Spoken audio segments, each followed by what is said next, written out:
right, everyone. So welcome to CPC 458, or I should say welcome back. And in the last class, we started talking about some basics of malware and malware analysis. So specifically, we talked about what is malware analysis and its goal. And the goal of malware analysis was to understand the function of malware. And we also talked about the fact that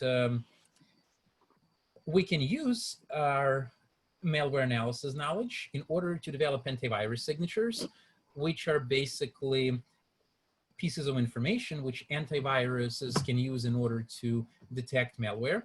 We can develop host-based signatures, which allow host-based intrusion detection systems to detect intrusions into the system.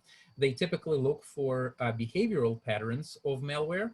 So if they see a behavior pattern that matches one of the patterns of the known malware, they can say, you're being attacked. We better do something about that. And of course, network signatures. Network signatures are used for detecting abnormal network traffic that corresponds to malware activities and other quite undesirable things. So we also talked about the fact if you're a malware analyst, you can have a pretty good job security because being a malware analyst by itself pays well, but even if you're not a malware analyst, you can use your knowledge to be a better, for example, network security administrator. Because if you can take a piece of malware that has invaded your network and you can find out its true behavior, you can better configure your firewalls, you can better configure your intrusion detection systems, and you'll be better at your job. So there is every motivation to know malware analysis. All right, so we talked about the fact that antiviruses have limitations, and one of the big limitations is that antiviruses often rely on signatures, and if the antivirus doesn't have a signature for malware, it won't be able to detect it oftentimes. And if malware is an example of what's called a zero-day malware, meaning that nobody else has seen this malware before, your antivirus will not be able to help much against it because, again, it doesn't have a signature, all right? And we also asked ourselves the question, well, this is just now, we're living in this imperfect world, but in the bright and glorious future, the ingenuity of the humankind, when the Jupiter is in the 7th house and Pluto is aligned with Mars, then we'll develop a perfect antivirus, which will be able to detect everything, right? And the math begs to disagree. And we talked about that. So the basic idea was that we used a mathematical proof by contradiction to show that it'll never be possible to develop a perfect antivirus. And the proof by contradiction basically means that I make an assumption about something. I assume that something is true. And then I follow a chain of logic that is implied by my assumption being true. So basically, in other words, if I assume that something is true, then all those other things logically have to be true as well. And one of those things that has to be logically true is the contradiction to my assumption. So for example, if I assume something is true and I follow the logic that it implies, and I arrive at a conclusion that contradicts my assumption, then I know my assumption could not have been true. My assumption must have been false. So the basic idea was that let's make an assumption that we have developed a perfect anti-malware detector or perfect malware detector. What's a perfect malware detector? Well, a perfect malware detector, when you give it a malware sample, if that sample is indeed malware, it'll say, yes, it's malware. And if it's not malware, it will, without mistake, always tell you it's not malware. And our proof by contradiction worked as follows. We basically assumed there was a piece of malware. We call it the ultraworm. And ultraworm always behaves in a way that is opposite of what is predicted by the perfect malware detector. So if the malware detector proclaims the worm to be malware, then the worm will not act like malware. But if the perfect malware detector says the worm is malware, then it won't act like malware, okay? And if it says it's not malware, it will act like malware, okay? So in other words, the worm always behaves the opposite of what our perfect malware detector says it is. So if the perfect malware detector says, this is malware, the worm will say, well, I will not act like malware then. If it says it's not malware, it will act like malware. Now, here is the problem. We assumed that our perfect malware detector is perfect. In other words, it always gets me the correct answer. If something is malware, it flags it as malware. If it's not malware, it'll flag it as not malware.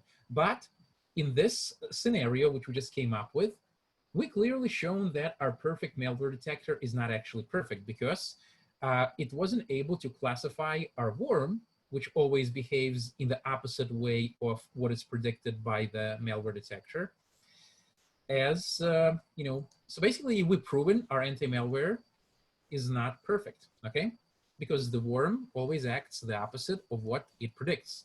So in other words, if the perfect malware detector says that something is malware, but it doesn't act maliciously, then by definition, it's not a perfect malware detector. It has made a mistake. Similar thing is true of the other scenario. If it says that it's malware, but it doesn't act like malware, then it is wrong. Also, if it says that that it's not malware, but it does act like malware, once again, also a problem, right? In other words, if a worm acts the opposite of what the perfect malware detector predicts, then our malware detector is not perfect. Okay, make sense? That's basically the idea. So, folks, the takeaway here is that we cannot hope that there ever be a perfect anti-malware detector developed. All right. Maybe for some of you, it's it's a message of hope, because if we can never develop a perfect malware detector, that means they will need you, the malware analysts. All right. So far, so good, folks. By the way, feel free to interrupt me at any point. Are we good? Are we all? Yep. Yeah. Are we going to be tested on that component of it? Because I don't want to waste time talking about like the logic nature of it and some questions I have about that. Just wondering if this is something we should try and spend a lot of, like, is this something we're going to be tested on? Yeah, this is actually important for the exam. To understand this proof. Yeah. Okay. And I'll definitely be happy to to explain anything that is not clear, because it does take a little bit of time to wrap your brains around that. But the high level idea is simple, right? Basically, yes. You get something which behaves in the way that is opposite of what you predict. And under those circumstances, you cannot say that your predictions are perfect, right? Because whatever it is you're trying to predict always, turns out to be just the opposite, right? Yeah. Yeah.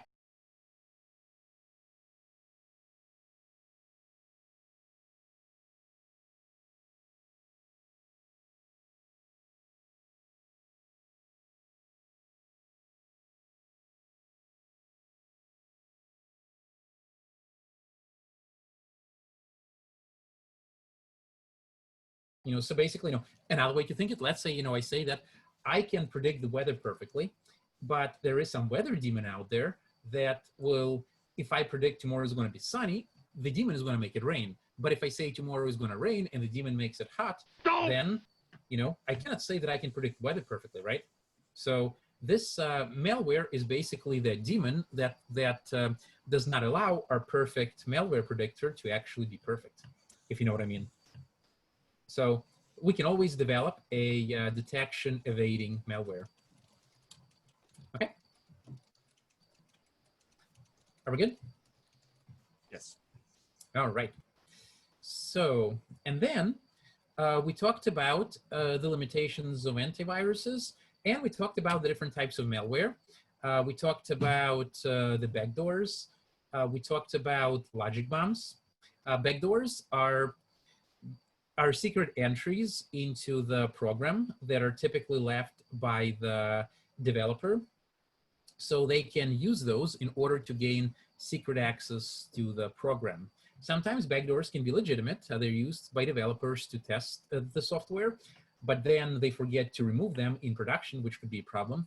And sometimes they are put in there on purpose. So once the program goes in production, the developer, the malicious developer, can exploit that program. And, Jurassic Park was one of the classical, examples of that, right? If you remember. We talked about viruses. Now, viruses are some of the most misunderstood malwares. Now, when I say misunderstood, I'm not saying that, they're actually great and people just, treat them badly. No, they're pretty bad. But viruses are a very specific kind of malware, and people usually use the word virus to refer to any kind of malware. So a virus is just a piece of code that must attach itself to another program in order to replicate itself.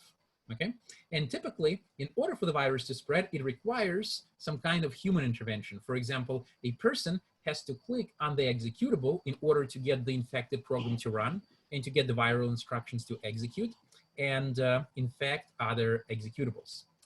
All right, so we talked about the phases of the virus, which are dormant phase, where the virus waits for infection, the triggering phase, where the virus waits for some condition to be true that is necessary to start its dirty work. And then there is the propagation phase, where the virus replicates itself onto new files and systems. And then finally, there is the activation phase, where the virus delivers its malicious payload, if it has any, because not all viruses have a malicious payload. Now, we also talked about different executable infection strategies which viruses can use. A typical executable, it consists of the header and the executable program code. The header typically contains some information about the executable program that is necessary for loading the program into memory and running it. Different operating systems have different header types. Linux, for example, it uses the ELF executable format, and Windows uses the PE header. We'll talk about that today. And actually, we'll do more than talk about it. We'll actually, well, see it in the real world, and we'll use it to catch real malware. Ooh, we're gonna have fun. Okay, so typically what a virus will do is it will inject its code somewhere between the original program and the header, and then it'll update the header, for example, to reflect the new size of the executable. Now, one of the things about this basic infection strategy is that infected executables can be very easily detected. Because why? Because the executable size changes, right? So we can look at the size of the executables in order to see whether it has been infected or not. Now, and there are more complex infection strategies out there where the virus will basically cut itself up into little pieces, and it will inject pieces of itself into different parts of the executable code and then connect them together with the jump statements. So the way in which it will work is, so the execution always begins at the top, and look, there is a jump instruction which says jump to this part. So it'll jump right here, execute part of the virus code, and then there is another jump right here which will take it to the second part of the virus code, and then there is another jump right here which will send it right here. So then it'll execute the original program code, then it will jump right here and execute the second part of the original code and then stop the execution. Now, of course, if you have detected infection, then this kind of infection is going to be much easier to treat, right? I just remove the virus and update the header. In this case, I actually have to find all those places where the executable code has been infected by the virus. All right, make sense? So that's basically the idea. We also talked about macroviruses, and the macroviruses are those that infect the Microsoft Office workbooks, for example, the ones in Excel. So you know that in Microsoft Excel, you can actually embed something called macros. Macros are little pieces of code which can automate certain things in Excel. For example, if you want Excel to pull up some data from external database, then to take the data and to do some processing on it, something that is not built into Excel, in other words, if you want to add some custom functionality. Well, you can add that code to Microsoft Excel, and that code can actually be infected with a virus. And that code can be used to really do anything that is malicious. All right. So that's basically the idea. And macroviruses are still very popular today. And one of the earliest ones dates back to the 1990s with the Melissa virus, which has spread through the email and encouraged people to open a Word document And of course, people back then were much more naive, and they done things like that. It wreaked quite a havoc. All right. So oftentimes, macroviruses nowadays are actually used to gain entry into company networks because it's very easy to create an Excel file, for example, which looks very legitimate. For example, let's say that I sent a Excel file with a macro that contains virus to somebody at CSUF, say somebody in HR saying, hey, here are the new staff requirements for fall 2020. Say, oh, okay, nothing unusual here. And when they open it up, guess what's going to happen? The virus is going to spread. And malicious actors often use this as an easy way to get into the company network. Because once the virus is in the company network, they can take reconnaissance of the systems and then have the virus download any additional tools or even give access to the attackers to your networks. All right, so that's an example, okay? We talked about the boot sector viruses, which in fact, the boot block of your disk.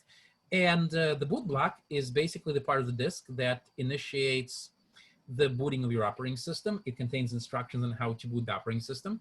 And if that's affected, then your entire operating system boot process can be compromised. And if your operating system boot was not trustworthy, well, then you cannot really trust your operating system anymore. And, we looked at LCloner as one of the examples of the boot sector virus.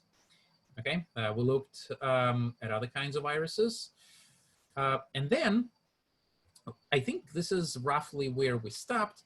This was how do we actually combat viruses? Well, one of the easiest ways and one of the oldest ways perhaps are the signatures. So a signature is basically a value that is computed from a malicious executable. So you take a malicious executable, you run it through a function, and it produces a unique value, okay, that can only be obtained from that executable. And then you scan all the files on your system and you check the signatures of each executable against the database of executables that the antivirus has. And if there is a match, you probably have an infection, okay? Once you detect an infected executable, what do you do with it? Well, you have several options. One, you can simply delete it, or you can replace it with the original executable, or you can take the infected executable and you can remove the malicious codes from it. Antiviruses, especially the modern ones, they are capable of doing all three typically. Okay. There is another one which you may sometimes see. It's called quarantining. And basically what a quarantine is, the antivirus will take the executable in question and it will store it inside an encrypted storage. So basically, the executable will not be able to execute because it is encrypted. I'm sure you've seen this option in one of your antiviruses. All right. So far, so good, folks. Any questions? We're good? All right. And by the way, congrats to Sammy. His VM is working now. Awesome. So now, of course, viruses don't want to be detected and caught. So how do viruses fight back against the antiviruses? Well, the basic idea is if antiviruses use signatures in order to detect the viruses, well, the viruses will try to alter their own signatures to make sure that the antivirus is unable to detect them. So how do they do it? Well, one approach to stealthy viruses is something called an encrypted virus. On a very high level, an encrypted virus is a virus that every time it infects another executable, it encrypts that code, which is used in the infection, with a different cryptographic key. So here is how it works. Here is how a typical infection by a encryption virus works.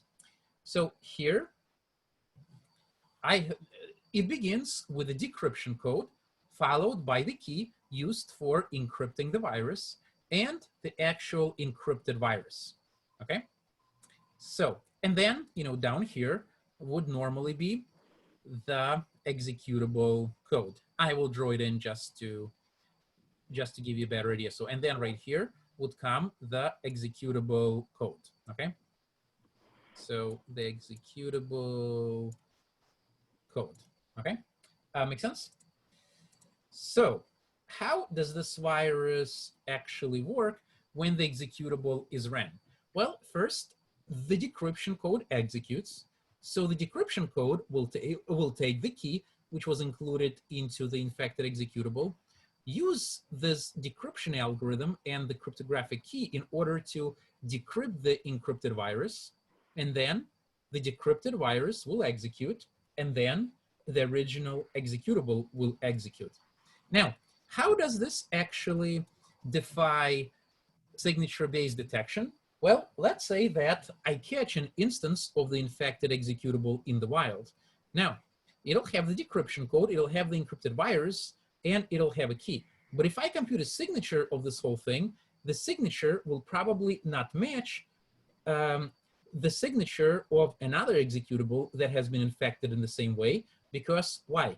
Because every time the virus infects another executable, it will use a different randomly generated cryptographic key. Make sense? Does this make sense, folks? Yeah. Yes. Awesome. Yeah. Awesome. You said signature-based was the primary method of detection for viruses. Maybe I missed this, but what are we going to cover the other primary detection methods? We will. Yep, we absolutely will. Yep. Yep. Right now, we only talked about the signature-based methods. So, and the encryption virus defies encryption by encrypting itself with a different key every time it spreads. But it's not the only way to defy being detected. Oh, and before we move on, how do antiviruses actually detect encryption viruses? Well, it's actually not that hard, surprisingly, because although different infections have different signatures, there is one thing that they all have in common. And what they have in common is this sort of structure.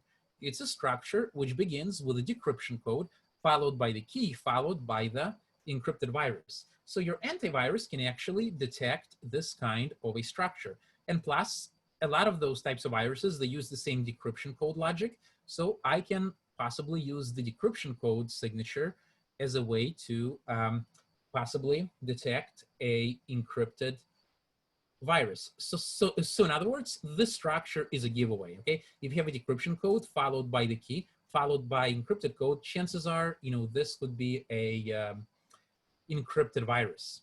Interestingly enough, nowadays, some legitimate programs actually use somewhat of a similar technique in order to protect themselves from reverse engineering, but more on that later, okay? So far, so good? Yeah? All right. Now, this kind of a virus, this kind of encryption virus is often called a polymorphic virus. So a polymorphic virus is basically an encryption virus that encrypts itself with a different key every time when it spreads. But some viruses are more sneaky than that. Instead of relying on cryptography in order to disguise themselves, they use non-cryptographic obfuscation means. Those are called the metamorphic viruses. So what exactly is a metamorphic virus and what does it do? Well, a metamorphic virus, instead of encrypting itself with a different key every time it spreads, it actually rewrites itself. So in other words, it can flip the order of a few instructions, which can dramatically alter the signature, but at the same time, not change the logic. Or it can, for example, just add a few more lines of code that do nothing, okay? Those are some of the techniques. Of course, some more complex versions of metamorphic virus, they can even change their own behavior. So, of course, part of the metamorphic virus code is the engine that is responsible for mutating it. And some advanced metamorphic viruses have it such that even the mutation engine itself mutates. Try to wrap your mind around that, all right?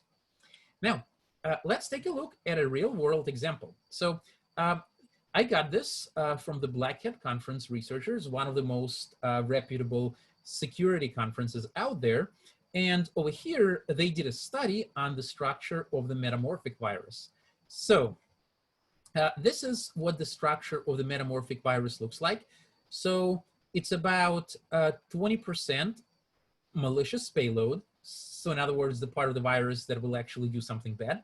And the other 80% is the code of the morphing engine. In other words, the code which will be responsible for rewriting the virus whenever the virus spreads. Okay, so and this is what the morphing engine looks like.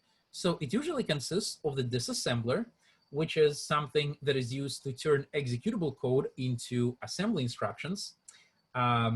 Yes, folks, assembly to 40. Good memories, right? Yeah. And actually, in fact, this course will answer one of the great questions which you've been wondering about the meaning of life, which is, why did they make you take CPC 240? This course will answer this question with a vengeance. That's a promise, not a threat. All right? I hope you're excited. Okay? So, did I just heard a window break and somebody yelling as if they're falling out? No? Okay, good. So maybe I'm just imagining things. So a threat mice. I like that word, a threat miss. Yeah, huh. I like that. Yeah. And then another one is the permuter. Now, what exactly is a permuter? Permuter is something that shuffles things up. In other words, permuter comes from the word permutation. So it's probably used for shuffling the instructions up. There is the randomizing inserter, which is something that is responsible for randomly inserting instructions within the code. There is the code compressor, something that compresses your code. And there is the assembler, which is something that takes the assembly instructions and converts them into executable instructions. All right? Yeah, a pretty complex beast. And how do you actually detect something like this? Because clearly, you cannot rely as much on the structure of the code because the code changes. And how do you actually even begin to detect something like this? Well, typically in practice, they use something called a conjunction signatures, sequence signatures, and probabilistic signatures. A conjunction signature is basically a signature of a set of strings that may appear in any order in the infected file. Because although metamorphic viruses are clever beasts and they can randomly shuffle up the code, well, there are patterns to their randomness as well. So a conjunction signature can look at a set of strings that may appear in any order, and it says, I think I see those strings, and those look awfully like what a metamorphic virus that we have heard of uses. Another one is a sequence signature. So a sequence signature is basically a set of strings that can appear in the given order.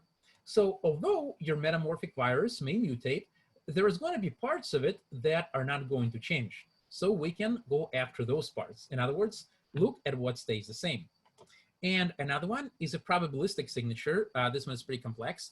And it basically consists of a threshold value and a set of string score pairs. So basically, if a file is infected, then the sum of scores of the string present in the file is greater than the threshold. It's a very statistical approach, very mathematical in nature. But basically, the idea is you would apply statistical analysis to the strings found in the virus. And if the statistical analysis generates a value that is greater than some predefined threshold, it means you may be dealing with a metamorphic infection. Long story short, folks, detecting metamorphic viruses automatically can be challenging. But you, armed with your VM, with your tools, and most importantly, your malware analysis skill set, and even more importantly, your fearless spirit and your determination that cannot be undermined by even the most adverse circumstances, they will defeat even the metamorphic viruses. The beasts have no chance against you. All right? So now let's talk about Trojan horses. Now, so I have to add a little qualifier here. So apparently a lot of people, they use the word Trojan whenever they talk about Trojan horse, and I used it a lot as well. But some of my colleagues who are not in computer science, when I said that I'm studying a Trojan, they thought I was talking about something else, and I didn't get, what was so funny about it. And then I figured it out, and I was like, oh my God, I guess, being a computer scientist does make you weird. Here is another story, by the way, similar. When I was an undergrad, I lived in a hall, and our array, the resident assistant, she was a nurse, and I walk out of my room and I see her say hi, and she asked me, how are you? I said, oh, I was helping a friend. He was coding, all night. And, she said, oh my God, is he okay? I said, huh, what? Well, I mean, yeah, it was a pretty hard assignment, but I think he's okay. And apparently what happened was in nursing, coding, like when you say somebody coded, it means they stopped breathing. So when you say, I was coding all night, you may make some medical professionals very concerned. So yeah. And somebody is asking, how old are the Trojan horses? They're pretty old. Well, actually, they're as old as the ancient Greece. Now, basically, I'll tell you, the story. If you want to know the details, you can read the epic tales of Homer, which are Iliad and Odyssey. I have read both of those. Both are awesome works. I love Greek mythology. But basically, long story short, there was this woman, Helen of Troy, and she was apparently, so good looking that Greeks and Trojans decided that it was a good idea to kill each other over her. So, and what happened was, Trojans, they hid in their city called Palladium, and the Greeks knew that they couldn't conquer Troy until the city of Palladium falls. But Trojans were good. They wouldn't let Greeks get into the city.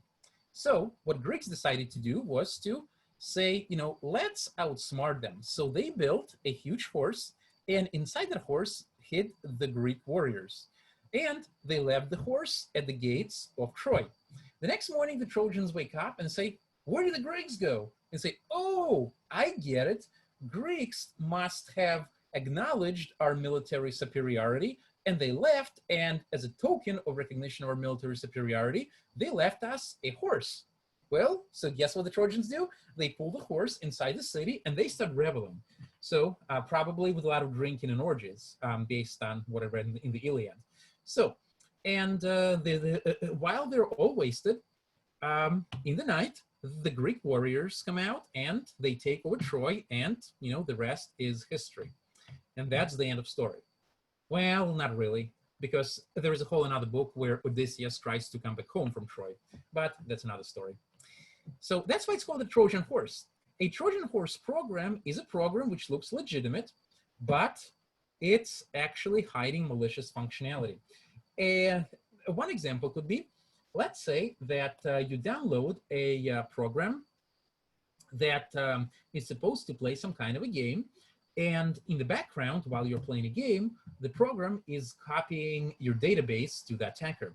Or perhaps the program can open up a backdoor which the attacker can use in order to get into your system, right? So that's basically the idea, all right? So Trojan horses are pretty common. They're still used quite a lot, all right? So, yeah. So one of the earliest Trojans was the AIDS Trojan. It was invented in 1989. It spread by diskette. By the way, does anybody know what it is? A diskette, right? The 3.5 floppy disks. Yeah, probably a few of you remember what they are, but they used to be those little storage mediums, 1.44 megabytes each. I know, it's basically cloud. And the whole idea behind spreading viruses, especially Trojans back then, was that you would, convince somebody to stick the floppy disk you give them into their drive and to run whatever is on it. And what it did, it actually did something very modern. It basically encrypted the person's disk and basically offered the person to buy a key for in order to get the data back. Sounds familiar, right? What does that sound like? Something very modern. A ransomware, right? Yeah, ransomware. So as you can see, ransomware is not actually that new of a thing, right? Now, another kind of Trojan horse, which is historically important, is Machmex, which was in 2008. And this one resided in the digital picture frames, because in those times, digital picture frames were becoming very popular. I still have some of those. And basically, when you connect them to the computer, the Trojan is copied from the frame onto your computer, and it starts transmitting your passwords, right? That's quite a digital picture frame, right? By the way, doesn't this sound like something from the SCP Foundation, if you know what it is, right? I would classify it as class Skeeter, okay? If you don't know what it is, it means you have a life, okay? So don't worry about it, kids, don't corrupt yourself, okay, with the internet. Here is an even more modern example. Oh, wait, Trojan horse, how modern? Well, it happened this August. So this one is from a news item. It says the two men, Li Shuai and Dang Jianxi, are currently at large. They have meanwhile been indicted for industrial espionage, having stolen business secrets from the computer systems of US companies and one unnamed company in Belgium. The technique used to gain access is known as a Trojan horse or a Trojan. The hacker sends a message to a user of the system targeted, framed in such a way as to encourage them to open it. In a parody of security, the message is encrypted, but the mail contains the key to decrypt it, all right? So you can check out the details by clicking on this link, all right? Which will not result in Trojan being downloaded onto your system, right? Now, another popular kind of thing, which has been present for a while, but it also has undergone significant evolution, is the fake antivirus. So how many times have you visited a website which tells you to please download this antivirus because your computer has been infected with an incredibly bad virus? You've probably seen this, many, many times, all right? So usually the fake antiviruses, they belong to a category of malware called scareware. And the point of it is to dupe you into purchasing bogus tools. Sometimes fake antiviruses can even go deeper by acting like malware by stealing your passwords, for example, or creating a backdoor to your system. Right here, I have an example of a fake antivirus. A more modern version of this includes fake antiviruses that are being spread by the scam callers. You can check out YouTube, and there are so many videos where a fake tech support person calls you saying that, hey, I'm from Microsoft, and we have discovered that there were 3 billion super bad viruses on your computer. And typically, they'll be more convincing than that. They'll ask for a remote desktop session with your computer, which is something you should never ever do, in case you haven't picked up on it yet. And what they will do is they will upload a fake antivirus onto your computer, and they will run a scan. And of course, the scan is going to show that your computer is infested with malware. Of course, once you freak out, they say, well, don't worry. If you pay to purchase a full version of this antivirus, then we'll be able to remove all the viruses from your computer. And, this is where the scam comes in, of course, all right? If you're interested in seeing scammers tortured, there are a lot of great YouTube channels on that. One of the things that they do is when they ask you to to use PC Anywhere in order to get access to your remote desktop, what you can do is you can actually do a reverse connection to their desktop and steal their files. In fact, some people on YouTube have done that. I'm not encouraging you to do that because it's ethically questionable, but anyway, we will talk about those people later. Thankfully, some countries are getting more serious about going after those scammers who spread this kind of stuff. In India, I think they recently have emptied a call center which had like really a lot of scammers there. So, and yes, some security experts, they hack the scammers and they really scare the crap out of them. All right, the next one is a worm. Now, worms and viruses are very different. So basically, unlike a virus, which is a set of parasitic instructions that attaches itself to an existing program, a worm is an independent and standalone program which automatically propagates from computer to computer. As an example, in my 456 class, Network Security, the students are asked to write a self-spreading worm which spreads over SSH. So one computer gets infected with a worm, and then the worm will scan the network in order to identify all systems which have SSH running. Let's say it identified this computer is running an SSH server. It will then try to crack the password of the SSH login on this computer by doing a brute force. If it finds the right password, it'll copy itself onto the system, and then it will repeat its spreading process. Now, there are a lot of worms out there. If you've been around on the web long enough, you've probably seen them in all their shapes, sizes, colors, and flavors. So worms can be pretty dangerous as well. Okay. So now one interesting thing, and this happened in the past, some worms, they are not even malicious. All they try to do is spread. At least, you know, they don't carry any intentional malicious payloads. But some worms were spreading so widely that they actually brought down parts of the internet because they were exhausting all the network traffic. So they cause harm without even knowing that, well, without even intending to cause any kind of a harm. Also, another interesting things which happened in the past, you know, viruses have been written to infect worms that are really good at spreading because, well, you know, to a virus, a worm is just another program to attach itself to. So if you have a worm that is going around the world and you're looking for a ride to spread your virus, well, why not just infect the worm? And hackers have done this in the past multiple times. All right. And worms can also spread without human intervention, unlike viruses, which require some sort of human intervention, such as running the program. All right. Are we guys good so far? Any questions? Are we good? All right. Are we all in the same boat? Is the boat sinking? Okay, good, good.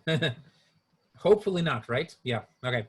Well, you know, I think we checked it before we departed on our journey. Looks like the boat is still here, good. Now, also, some worms can survive reboots. So the boat is taken on water, but it's still seaborne, which is good, And a lot of worms out there, they can survive reboots. Now, and this will actually come in handy when we actually get into the hands on malware, but a lot of worms out there, how do they actually survive reboots? Well, what they do is they add an entry into the Windows registry. We'll take a look at Windows registry today, but Windows registry is basically a set of configuration files which control all aspects of your Windows operating system. One of those aspects is which programs are launched when your system is started up. So, and if you go to HK local machine, software, Microsoft, Windows, current version, run, and if you add an entry in there to restart the worm when the Windows reboots, when the Windows reboots, the worm will be launched automatically. All right? So, and we have a question. Wouldn't the worm be stored on the hard drive? Yep. You're right, Naman. The worm program itself would be stored on the hard disk, but inside the registry, there would be added an entry which would say that when the computer reboots, please launch a worm that is located on this path on the disk, if that makes sense. It's kind of like a startup. In fact, instead of just talking about it, I can go ahead and get my Windows XP VM started, though I can also show it in my Windows 10 VM, and show you what Windows registry looks like if you have not seen it before. Windows XP, where'd you go? There it is. Okay, I'm starting my Windows XP machine. Whoop. There it is. Yep, and you can access the registry editor in Windows XP by just going to Start Run and typing regedit, like that. And this is the registry editor. And if you go to the path which we mentioned, so HKey local machine software Microsoft Windows. So HKey local machine software Microsoft Windows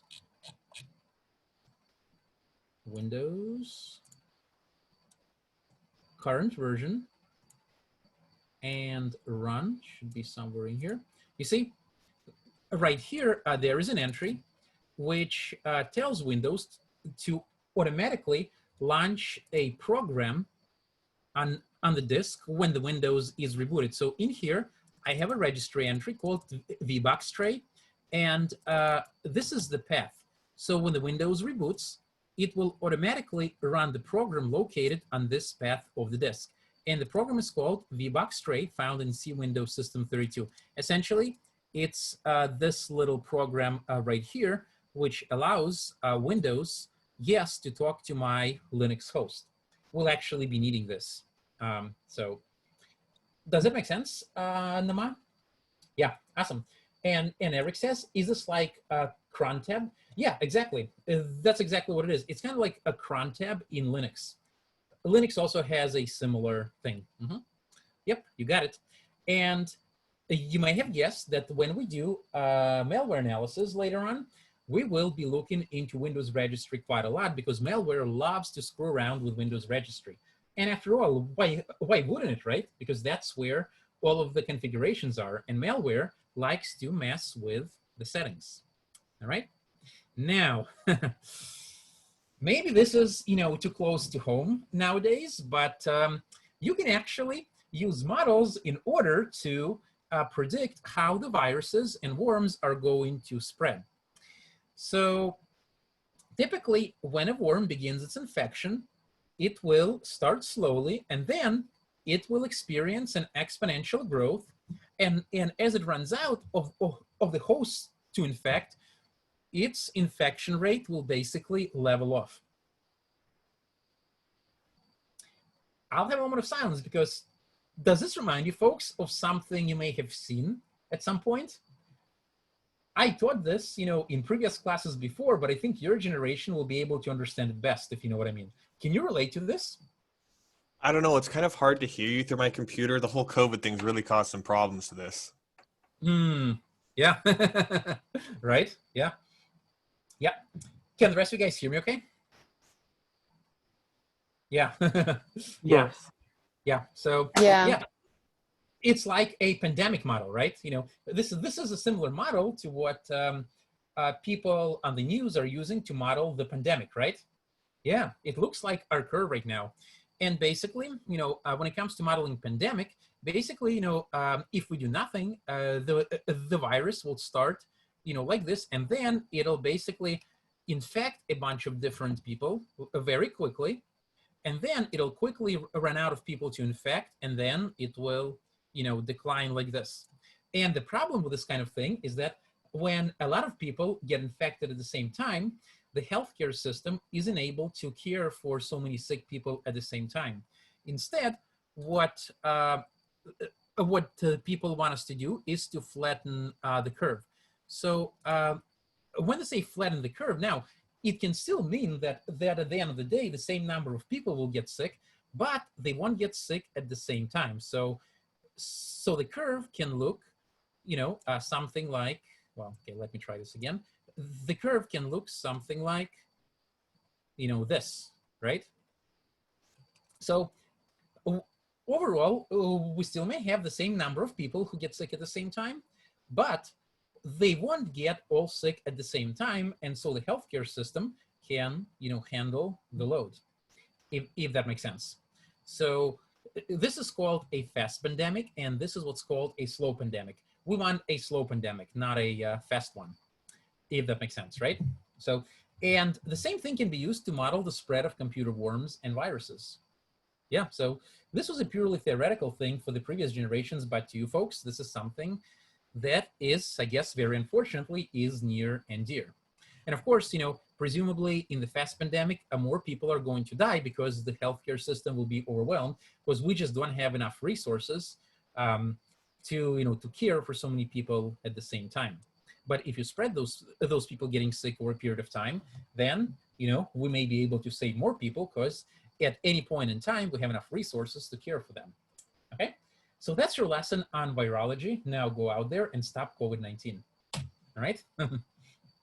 So yeah, now let's talk about rootkits. Now rootkits are stealthy kinds of malware. The point of a rootkit is to hide something.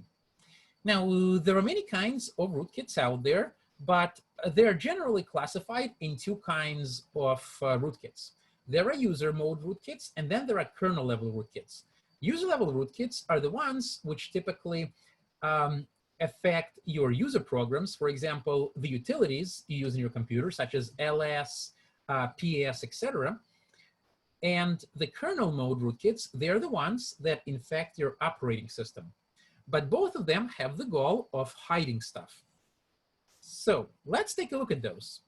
When it comes to a user level rootkit, for example, could be a ls command, which has been maliciously modified. So when you run ls in Linux, you will see all files except the files that the attacker wants you to see. For example, let's say that the attacker does not want you to see certain files that are part of his attack. So the attacker can replace the ls command on your system with a malicious ls command, which will show everything except the files that he wants you to see. Yeah, rootkits are pretty fun things, as Sammy points out. I mean, that's definitely true. Now, the user level rootkits are usually easily detectable using techniques similar to the techniques used for detecting viruses and worms. For example, I can, add a signature for a hacked ls file, and my antivirus can check the signature and say, wait a minute, the signature of the ls file does not match the signature of the file that was not hacked. And that's how I know that something is wrong with ls. Similarly, in Windows, the attacker can replace your task manager so it doesn't show you certain processes that the attacker doesn't want you to see. They can replace your Windows File Explorer so it doesn't show you certain files. Rootkits are everywhere, folks. And it's very important to be very, very careful. So, and somebody's asking me a question, what's my preferred antivirus for Linux? It's kind of interesting because I'm currently not using an antivirus in Linux, but I did used to use a rootkit detector for Linux, and there are all kinds of tools. I can share with you some links. Of course, there are also commercial antivirus out there. I believe Asset has an antivirus for Linux, but you got to pay for that one. All right. So, but right now I'm not using an antivirus. I just use an anti-rootkit detector. All right. So now let's talk about system level rootkits. So a system level rootkit is a kind of a rootkit that actually attacks your operating system. What does this mean? Well, all of your programs, whenever they want to get a list of files in a directory, for example, they ask the operating system, hey, operating system, please read the disk and get me a list of files in a certain directory. So your operating system will go ahead and it will do that. Well, what happens if the attacker infects part of your operating system and hides the files? So what does this mean? Whenever somebody queries your operating system for a list of files, they won't be able to actually get the accurate list of files, if that makes sense. Because the operating system will always lie about the files you have on the disk. So, and the problem with this is that all of the programs in your system will not be able to show you the accurate list of files. So when the last command tries to get a list of files, it'll ask the operating system to get a list of files in the directory, but the operating system will return a fraudulent list. Okay, so that's why kernel level rootkits can be much more dangerous. Now, how do you detect a system level rootkit? Well, the answer is it's pretty difficult. Typically, what people would do in order to detect a system level rootkit is try to use a utility like ls in order to get a list of files, and then try to use some low level means of getting a list of files on the disk.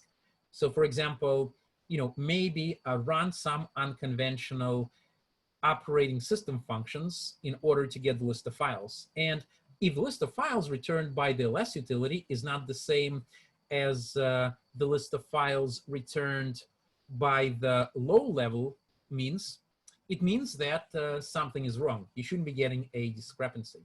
Of course, another thing which you can do is you can take out your hard drive and you can view the contents of your hard drive on another computer.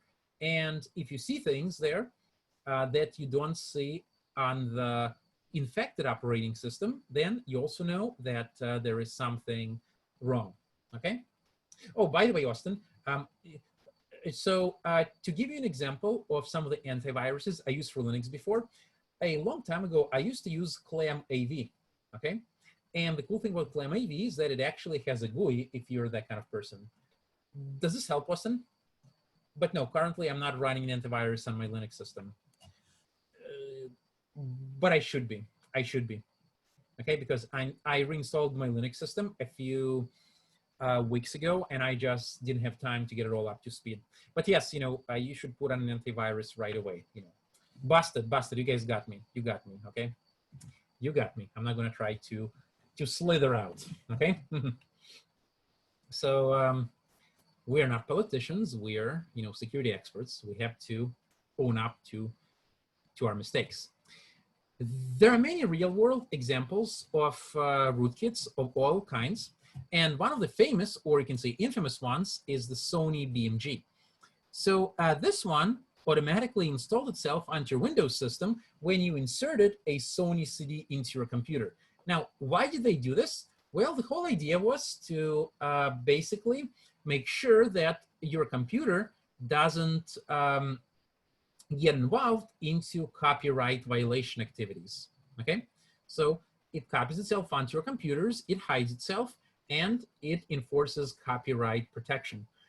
It was very controversial because how do you feel about a company secretly putting what's essentially a malware-like thing in your system that covertly enforces copyright protection for the company's content?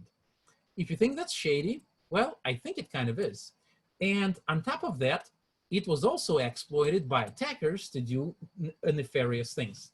Sony was in a bit of hot water for this one, okay? Sony is very interesting. Right now, we're applying for a grant with Sony, and they have a very interesting IP. IP means intellectual property requirements. So basically, they're saying that we may choose to fund your research proposal, or we may not, depending on whether we like it, which is normal. But any intellectual property in your research proposal can be used by Sony, regardless whether we choose to fund your research or not.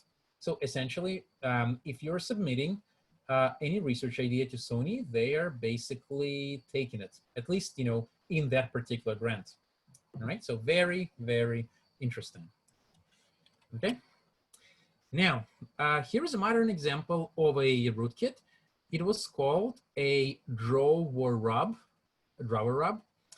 and the news item said that the agency said that the Linux string malware has been developed and deployed by real-world attacks by Russian military hackers. Drovorub is like a Swiss Army knife for hacking Linux. The Linux malware consists of a tool set of an implant coupled with a kernel module rootkit, a file transfer, and a port forwarding tool, and logic connecting it back to the command and control center. So, and this is basically a diagram of how it works. Long story short, it's a rootkit that embeds itself into your system, and then it basically creates a backdoor connection to your system so that attackers can mess with your system. All right? A real-world rootkit, very fresh. Okay, August 20th, 2020. All right? There are also zero-day attacks. So zero-day attacks are basically any sort of attacks involving malware where the malware is not known. So basically, when the malware is deployed, this is the first time in history when this malware is being used. So unfortunately, signature-based approaches, as we mentioned before, are not effective here. Instead, we have to rely on what's called heuristics. So the heuristics are the little rules of the thumb that allow us to detect malware. So one example of what we can do is we can run the malware or the suspected malware in an isolated environment. Sometimes that's referred to as a sandbox. A sandbox is basically an environment where malware can be confined and be safely ran while its actions are being analyzed. And in this class, we'll definitely do some of that. So while the malware is running inside a sandbox, it is being continuously monitored. And if we detect suspicious actions, for example, let's say that you download a calculator app, and for some reason that app is trying to access your microphone while copying your documents folder. Or, for example, it is messing with a passwords file. This is not a typical behavior of the calculator program. So even if nobody's seen this strain of infection before, we can, very easily realize that something is not right here. Okay? Does it make sense? Okay. And of course,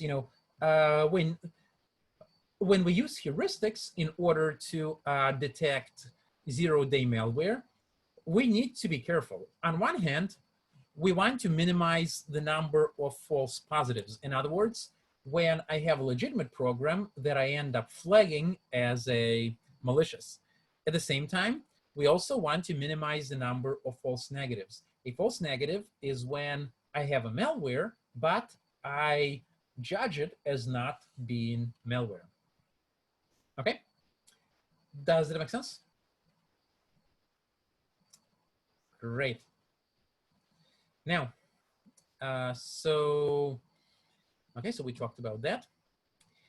Now, an ideal malware tool should be able to detect malware before it's aware of its existence. However, it's very difficult because there are so many vulnerabilities in systems and software out there. Not all of them are known. And we cannot use signature detection because unless we know something about malware, we cannot really develop a signature.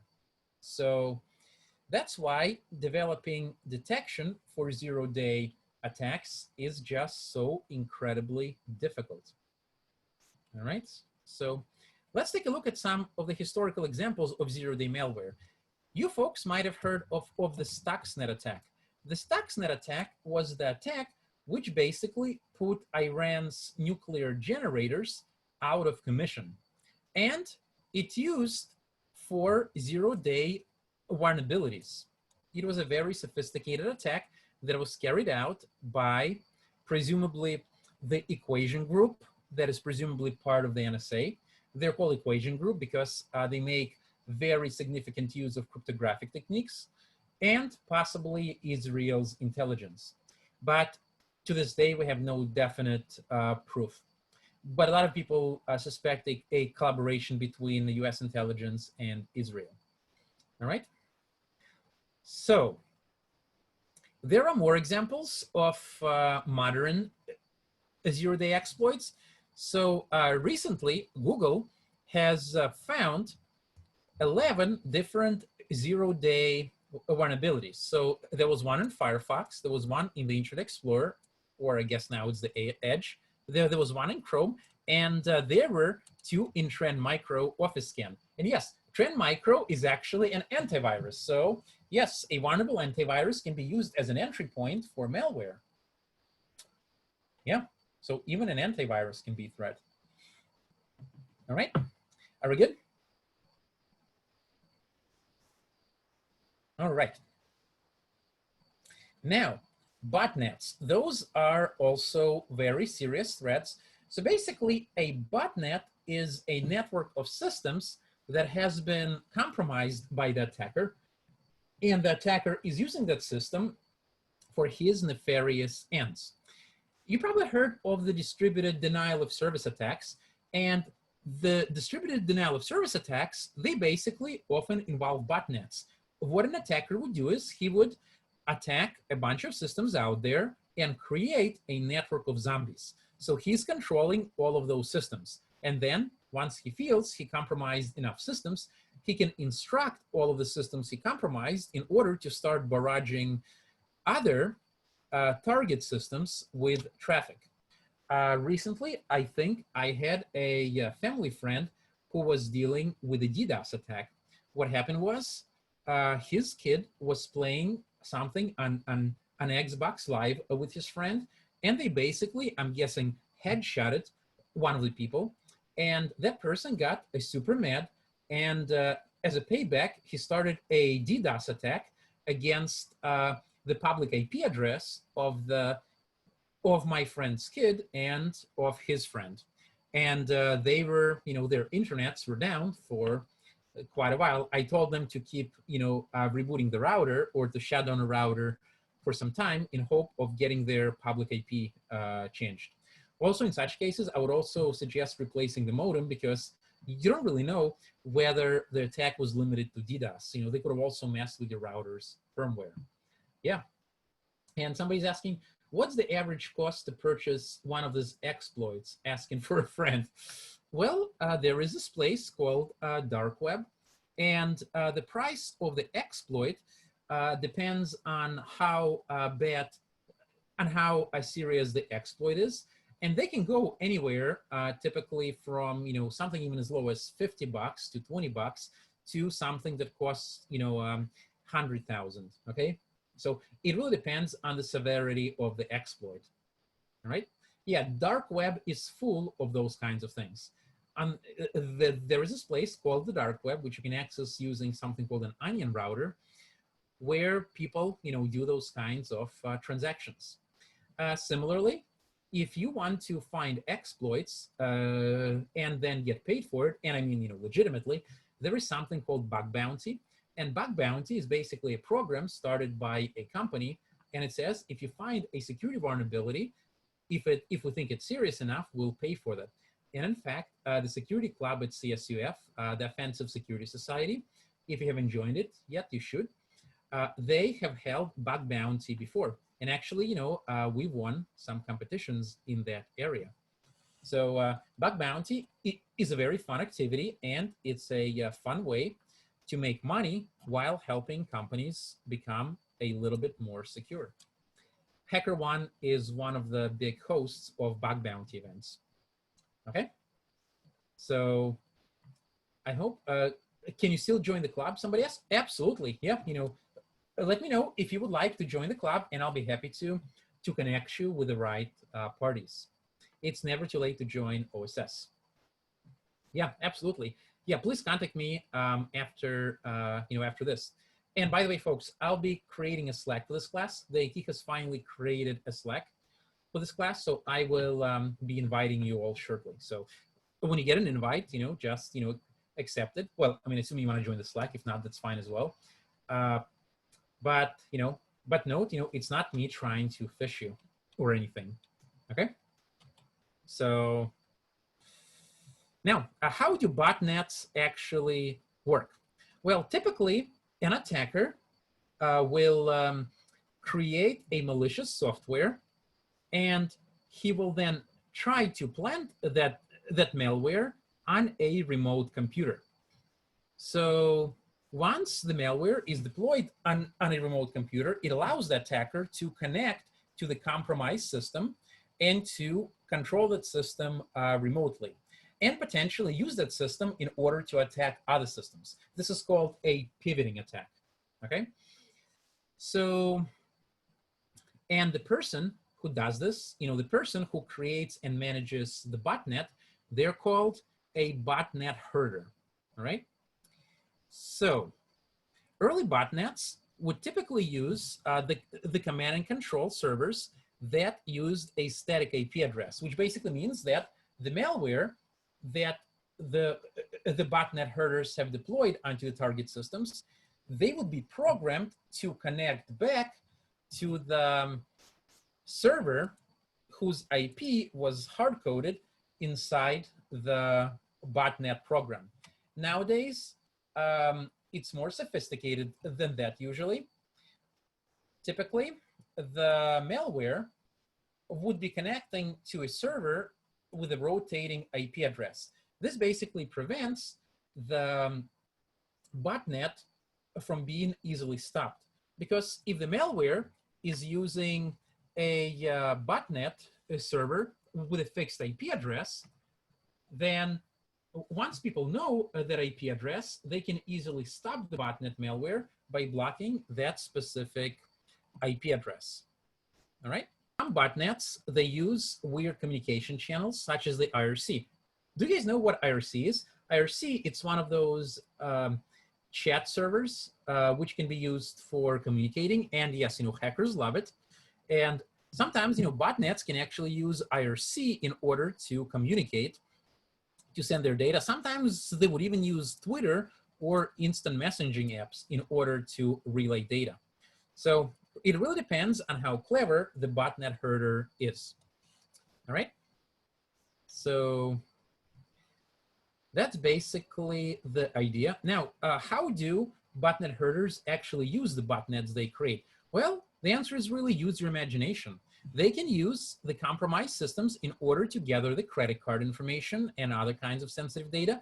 They can use it for mass spamming operations. For example, sending a bunch of different emails or text messages to a bunch of people. And of course, perhaps one of the most popular and famous uses of botnets is the DDoS attacks. Now, botnets are everywhere, folks. In fact, there has been a survey, and they have identified many different kinds of systems being part of the botnet, including government systems, including systems at universities. So who knows, your system may be part of somebody's botnet, and you wouldn't even know. All right.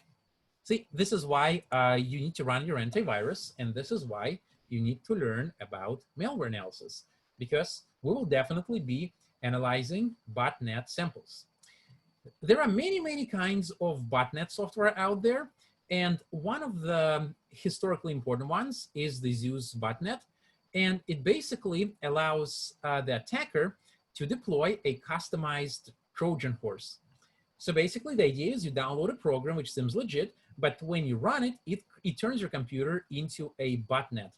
So in other words, it connects to the attacker's command and control server and allows the attacker to control your computer. It allows the attacker to steal information from your computer. It allows the attacker to steal passwords. It allows them to start DDoS attacks and do all kinds of things. It was around somewhere in July 2008, and it has infected around 150,000 hosts. So I feel, and somebody says, I feel like they already exist, but I'll ask anyway. Has anyone created a mobile botnet? Well, I can answer that question. As a proof of concept, one time I have actually shown a friend on what that can look like. I mean, we haven't spreaded it. We haven't used it for anything malicious, but I did show a proof of concept on how to do a botnet for Android. Okay, so I'm sure that other people, have done this as well. And also in China, you're actually required to download a software, an app onto your phone, which is basically kind of like a botnet for the Chinese government. So yeah, this happens quite a lot. All right, I hope this helps you, Sammy. So yeah, 1 billion people, 1 billion devices, yeah. So, okay, there is also scareware. Now, one example of a scareware is something like this. Have you folks ever, navigated to an online web page and it would show you something like this, something which looks like Windows, actually Windows XP, how appropriate, which would show you, hey, you are infected. Now, yes, this is a meme because as you can see in the background, the person is not even running Windows. They're running CentOS, which is a type of a Linux distro. But this is an example of scareware.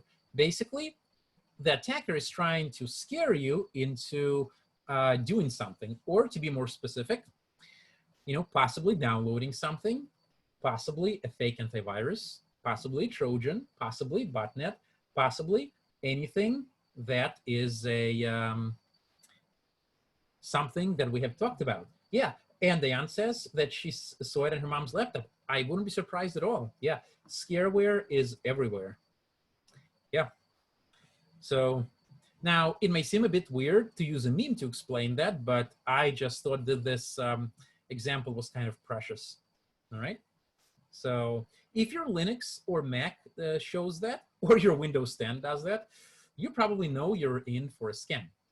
Now, there are also downloaders. Now, downloaders, their only purpose in life is to download stuff onto your system. So oftentimes, when you download some malware on the system, its only job will be to actually download other malware. And a lot of times, the attackers can try to plant a downloader on your system and then use that downloader in order to download stuff onto your system, which is typically other malware. And when we study malware analysis, we'll learn on how to detect a downloader attempting to download, right? Also, downloaders frequently also come equipped with something called a launcher. Launcher is basically malware that launches other malware. So it is not uncommon for a downloader to download malware and then to use a launcher to launch that malware. So, and some launchers, they're actually also equipped with stealth techniques, which allow them to disguise the fact that they are launching stuff. All right. There are also information stealing malwares out there. So a information stealing malware is really any kind of malware that steals your information, and it includes things like sniffers, which sniff your network traffic, spyware, which mines your computer for useful data, like, for example, your credit cards, or monitors your activity. There are password grabbers. Now, those are actually quite dangerous because nowadays people use password managers more and more. And guess what? Password manager is just another program. So imagine that you have a malware such as KeyFarce, which is a tool that is used to grab passwords from the KeyPass password managers. Now, imagine if somebody compromises your KeyPass password manager and takes all your passwords. You would be in a lot of trouble, wouldn't you, right? Here is a nightmare scenario to think about tonight. Of course, keyloggers, they're the pests which log your keys. And of course, anything you type into the computer can actually be stolen. Believe it or not, in school, in the classroom, in lab 104, we have a software called LensSchool, and LensSchool allows the instructor to monitor the computers in the classroom. So for example, they can see everything that students are doing on their computers, and this includes a keylogger. So yes, your professor could, in theory, find out your password, okay? There is a spam sending malware, which used to be popular for sending spam through email. Then it went out of fashion for a while, and now it's back by sending spam through text messages.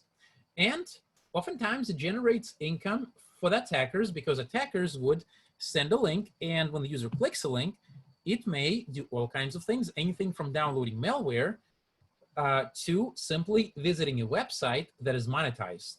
So spamming can also be used in order to drive up traffic to your website. I'm not condoning this, but this is what the attackers, do, right? And somebody says that, this is why I have trust issues. And you should always have trust issues, right? So, but you can trust us, right? You know what I'm saying? So that's basically the idea. Now, here is one of the questions to ask yourself. Why do people actually develop malware?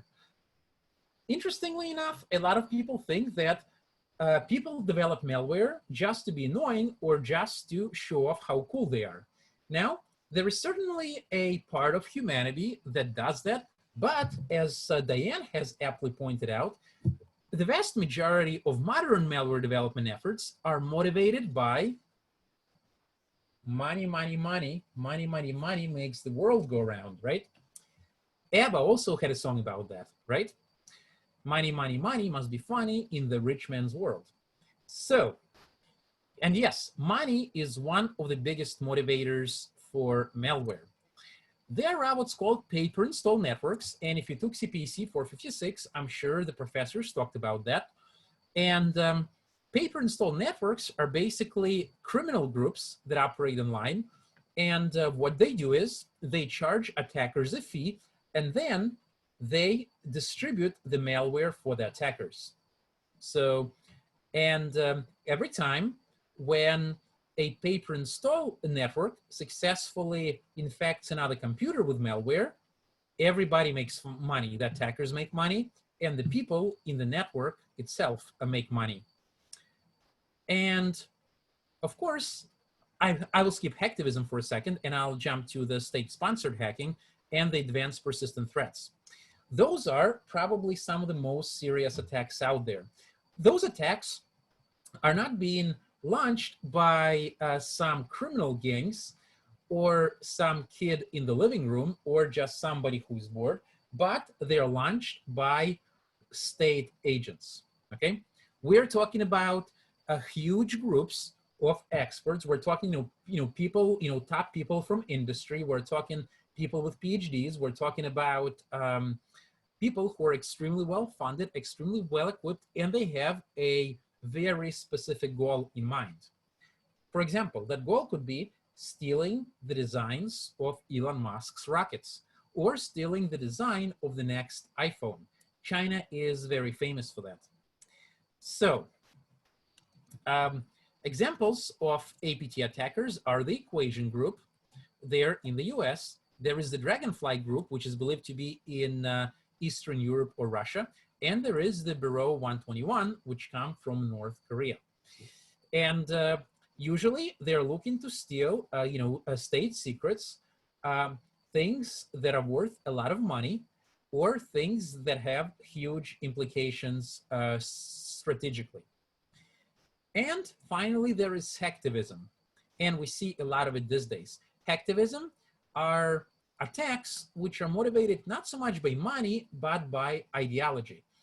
For example, Anonymous is a very famous group, or you can say infamous, who have launched DDoS attacks against many different kinds of organizations. For example, the news, whenever they have disagreed with what they're doing. Another classical example, anybody heard of the Ashley Madison hack? This one happened a while ago, but basically Ashley Madison hack. Yeah, so Ashley Madison hack, they were, so Ashley Madison was a website which allowed people to cheat on their spouses. And a group of attackers said, what you guys doing are wrong. You should take down your services or else we're going to dump your database and make it publicly available. Ashley Madison refused, and the attackers carried out their threat. So now the stolen database is actually searchable and it's available online. And it was very surprising what people have found. In fact, it actually had some not so funny consequences, as it has broken up families and even caused some people to commit suicide. And some people were also framed because, I mean, anybody can create an account for anyone else, you know, so it was very easy to frame people. So that's an example of an attack for an ideological point. How is malware spread? Well, social networks is one example, and people love posting random stuff on social networks, and oftentimes they include links for spreading malware. One of my favorite examples that was a while ago, it wasn't really malware, but it was a tactic similar to what people use for spreading malware.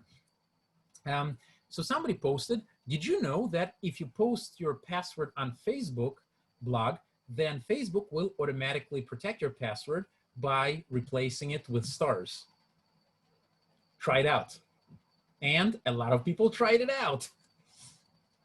Yeah, exactly. And no, Facebook did not actually protect your password. I know, this is the shock of the century.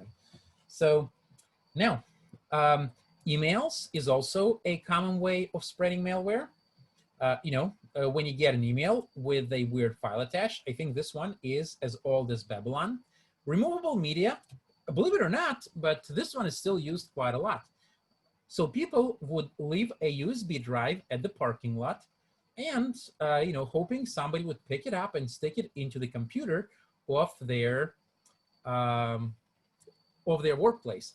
In fact, the Stuxnet antivirus, the Stuxnet malware, the way it worked is that, you see, the nuclear power plant, which was targeted by the attackers, it didn't even have an internet connection.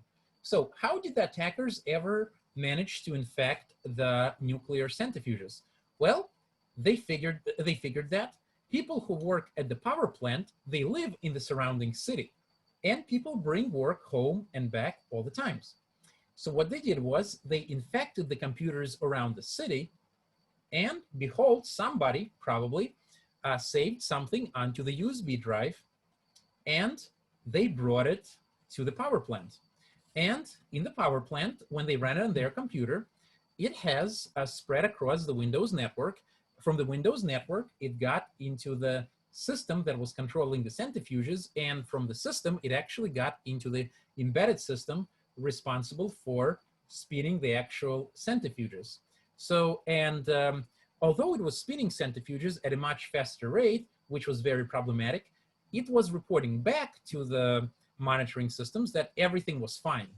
So as a result, the centrifuges, before people could realize something was wrong, the centrifuges were broken. And of course, pirated software. You wouldn't know what this is because you never done anything like this. But yes, folks, when you illegally download software from websites, it can actually come bundled with malware. And in fact, a lot of times it does, okay?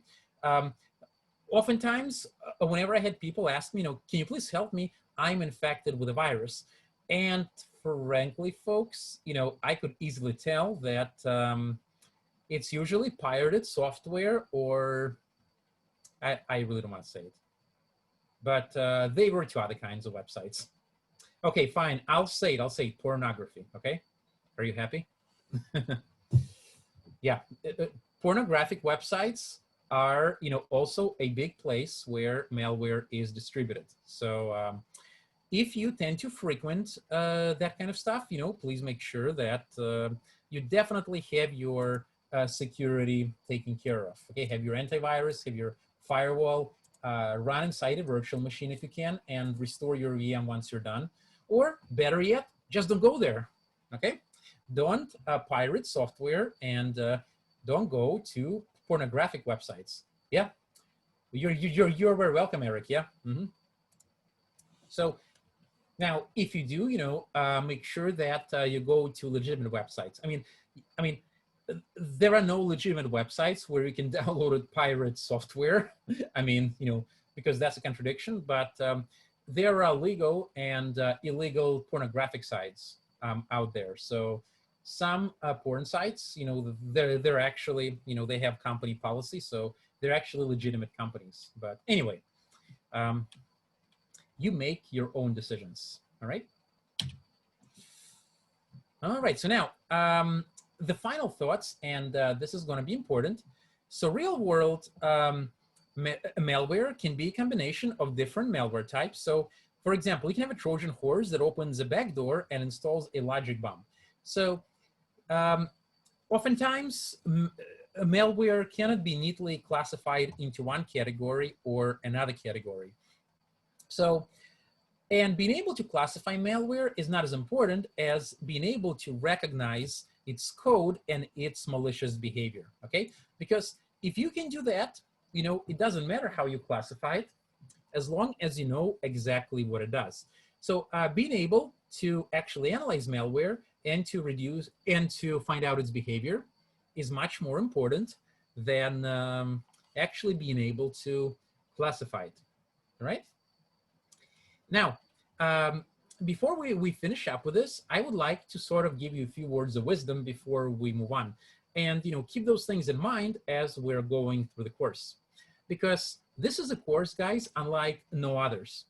In all other courses, if you just, you know, do your work, you won't be frustrated and, you know, everything will be smooth. This course, folks, I mean, unfortunately, is not like that. Malware analysis inherently is a frustrating process, which basically means that it requires a lot of time and it can be very challenging. I mean, yes, you know, you could literally spend hours or sometimes days and not get anywhere. I mean, it's all part of the process, and, you know, frustration is part of the process. Shoot, I was going to tell you this after the drop deadline. Okay, just kidding. Now, so, but there are things which you can do in order to become a better malware analyst and to save yourself some frustration. So here are some important lessons.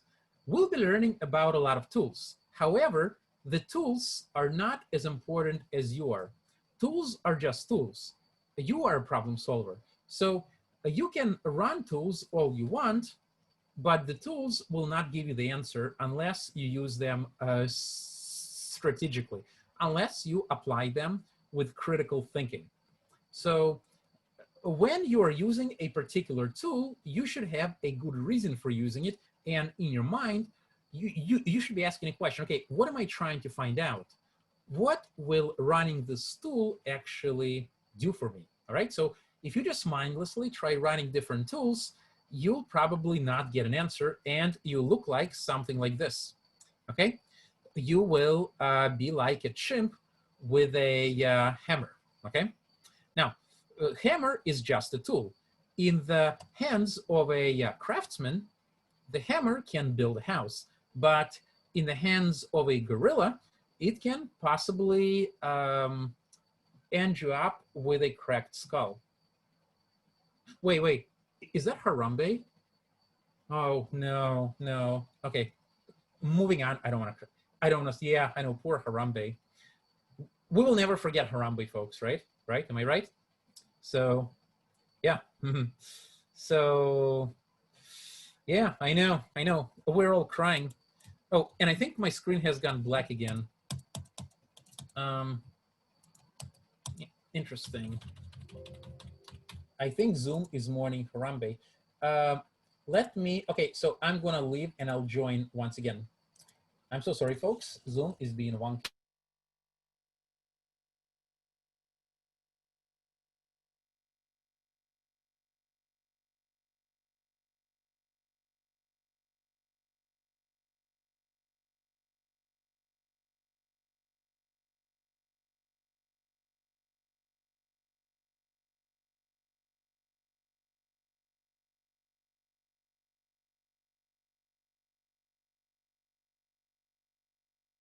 Can you folks see me and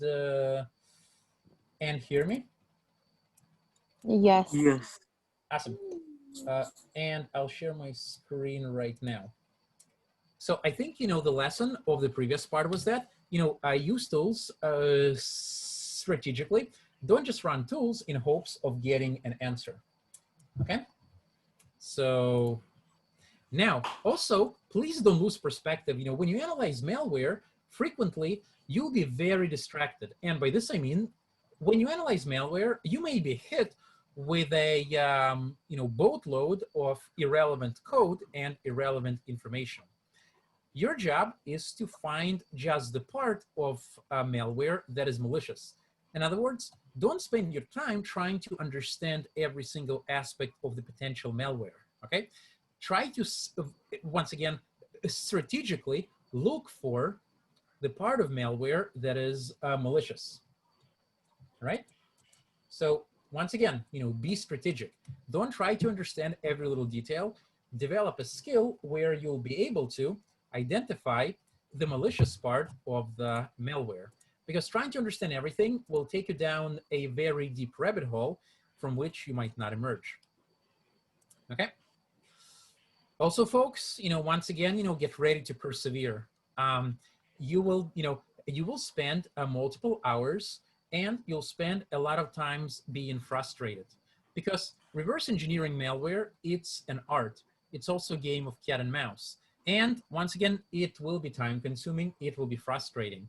No matter, how much, how carefully you pay attention in class, no matter, how carefully you do things. I mean, frustration is part of the process. Attackers develop malware to frustrate you. And so becoming a malware analyst is basically accepting the frustration. And by accepting the frustration and by constant perseverance, you will be able to crack any malware. So folks, persevere and definitely put in your hours. This is also a backhanded way of saying that in malware analysis, there is just no way that you can start the night before and complete it, because, once again, this stuff is frustrating and time consuming, as some people who have taken the course before can probably, agree. All right. So also, this is a very conceptual course. So as you are trying to analyze malware and as you're learning, try to understand the concept and what the concept really means. Don't try to memorize. I know a lot of courses which you've taken before, they were based on memorization. So as long as you memorized everything that you needed, you would be fine. This course just doesn't work like that. Malware analysis is very conceptual. So you can memorize a lot of things, but if you don't understand what they actually mean, it will not be very useful for you. So on your exams, for example, you may be asked to analyze a malware sample. And there is no way that memorization will actually be very helpful. Okay, so understanding will get you far. Memorization will not get you too far. Okay. So, and lastly, oftentimes as you are going through this course, you may be asking, when will I use that? Why am I learning this? Well, the answer is because you're in the university, folks. There are a lot of certification courses out there that will teach you exactly what you need to know to do exactly a specific thing. In the university, we're not in that kind of business. We're in the business of getting you ready to handle every kind of case. So you will be provided with both theoretical and practical foundations of malware analysis that you will need in order to be able to tackle any kind of a case. So this is called just-in-case learning, which is provided by the universities, versus just-in-time learning, which is provided by boot camps, by some online programs, etc. One time, I was asked at a speaking event, do computer science programs feel threatened by the boot camps? And really, my answer was that, does Chef Gordon Ramsay feel threatened by Hot Pockets? I mean, probably not, right? Because those are just two different levels of things. Yes, boot camps are great, and I'm not against them. They have their function, but a boot camp just cannot replace a university type education. Yeah. So throwing him head shade. Yeah. Yeah. So in other words, you guys will not be like an idiot sandwich. You will be knowledgeable, smart, and very well educated bunch. All right. And folks, this wraps up our primer on malware. And after this, we're diving straight into malware analysis after the break. So we'll start with basic static analysis techniques. And hopefully after finishing today's lecture, you will be a much more powerful and knowledgeable version of yourself.